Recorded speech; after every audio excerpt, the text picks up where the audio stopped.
All right, joining me now on Inside the Tournament. I think third, fourth, maybe fifth appearance on the show. Peyton Siva, welcome back.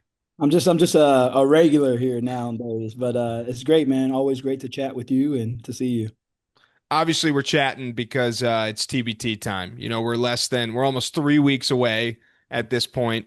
The Ville's coming off an incredible run, especially from a fan standpoint. Nearly 15,000 people for the Ville versus La Familia, which we will get to. But first and foremost, this year's team, some new additions. Your transition a little more player coach role this year. Like how's the team looking? How are you guys feeling 3 weeks out? Man, we feel really good. We have a good, solid squad, a good core group of guys coming back, and we're just looking forward to it. It's always good to have home court advantage this year. We have that, so that's always great.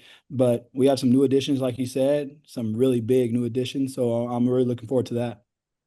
Can I ask you about Jay Scrub? Because he's a name that, Louisville fans know the name. They may not Yep. necessarily know his game as much, but that I was shocked from like a social media standpoint to see how fired up people were that he was a part of the team. Yeah, I mean, he's a local kid, NBA player, extremely talented, you know, athletic, can shoot. So huge addition for us. Just adds that size and depth on the wing that we were missing last year that we could have used. And, we have a couple of local kids, him, Davon Sloan, kids from, the area. So those are huge additions that we were looking forward to having them on the court. And I think, Louisville fans will be really excited to watch them. Jay Scrub was, if you talk to him, he was going to commit to Louisville. And, but the NBA was calling his name and he was one of the, top picks. So great for him. So for you, obviously the first time for TBT to have coach next to your name, which would indicate maybe you're going to play a little less. Is that the case? How do you feel? Where do you feel you can really contribute this year? Yeah, just trying to be a player coach, help with this, staff with Luke and everybody. And then also too, I feel like I can still play and get out there and, I don't think I can play 30, 40 minutes, but, I can do my player role, be that calming, person out there for our guys and, break glass in case of emergency. But I've been working out, been training, getting ready for it, but, it's time for me to continue to try to like take a step back. These young guys are, fresh. They've coming off of their professional careers and their professional seasons. So giving them a chance to go out there and me, whatever I can do to help our team win, that's all that matters to me at the end of the day. Don't you feel like you've kind of always been player coach though? Like you're the point guard, vocal leader, like that, maybe it wasn't the title, but your whole career, your whole basketball career, you've been a player coach.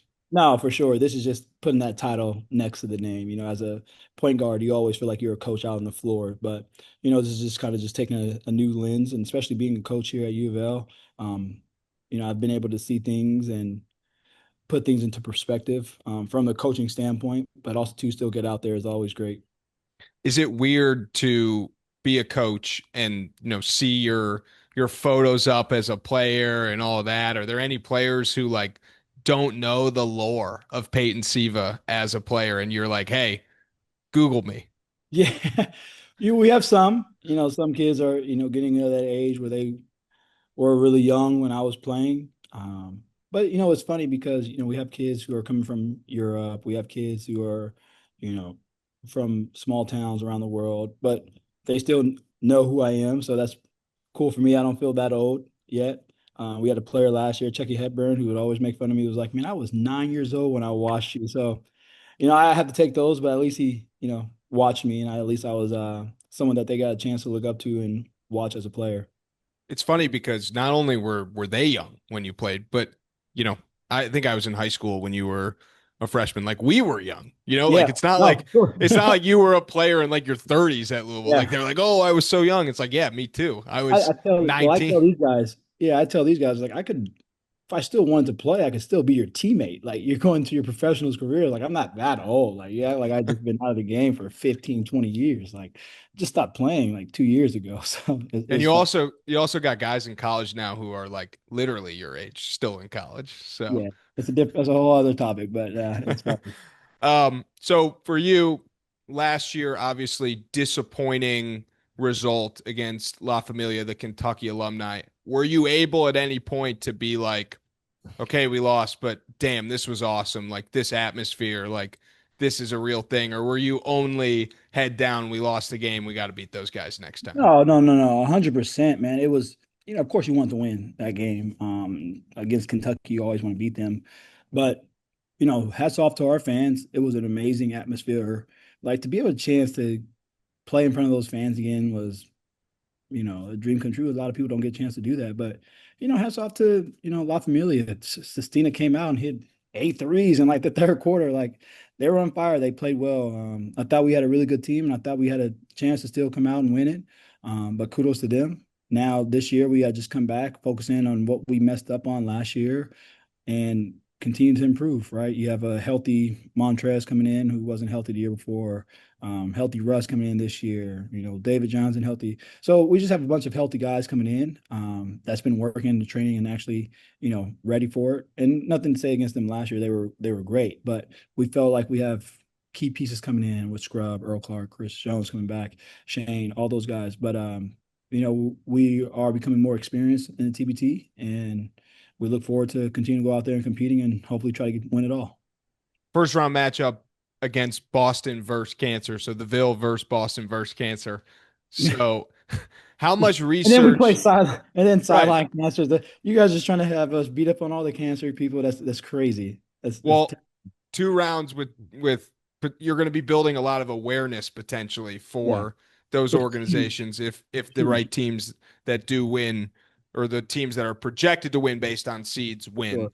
obviously. But for you in a tournament like this, obviously you've now played and coached in March Madness. Like how much scouting and prep can go into a game one game like that when you know right away you have a round two game that's the next day Yeah. for the Ville? Like, how much looking forward will you do or zero?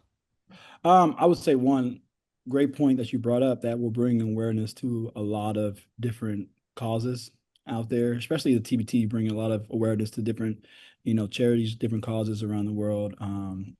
That's shining light on it.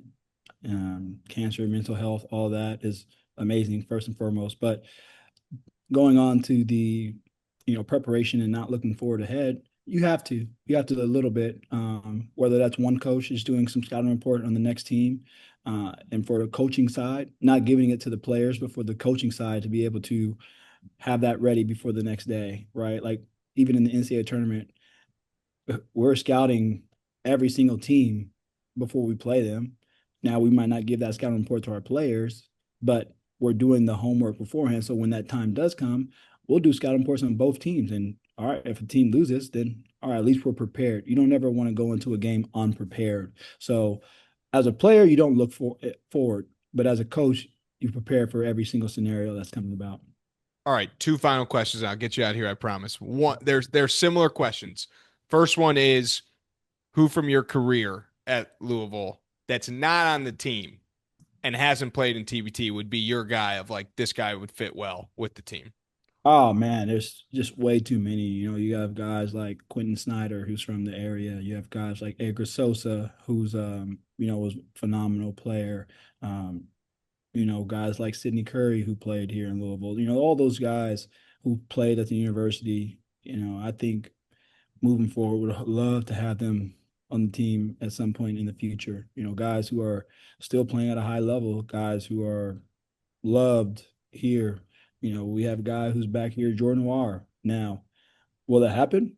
Don't know. But those are guys that you can have on your wish list that you just think would make a huge impact on, not only for the team, but just for the city. Now they're making money playing pro and that comes first, but it'll be great towards the end of their careers that if they popped out there and showed love, I think that would be great. And last question, similar concept. Obviously you're starting to see your full team this summer for the first time for your team that you coach, the real Louisville college basketball, men's basketball team. Who of the guys on the team do you think would, be able to step up and play in TBT right now and kind of, be able to mesh with the older bunch? Oh, any of these guys would be able to get out there and play. I mean, they're super talented kids, high level athletes. they'll go out there and be in the best shape of anybody out there. The work that they put in, but guys who just graduated right last year, like your Rain Smiths, Terrence Edwards, Noah Watchman, those guys feel like they'd be amazing in the TBT. But again, they're focused on their professional careers and trying to get that kick started, and hopefully towards the end of their careers again, like when they want to, get out there and just hoop, it'd be a great opportunity for them. Well, Peyton, I always appreciate you coming on the show. Looking forward to seeing you down in the Ville once again. Know you guys are getting ready to put on a show, and super cool this year, potentially a championship in the Ville if you guys take care of business. So that would be awesome. It'd be awesome. Thank you so much.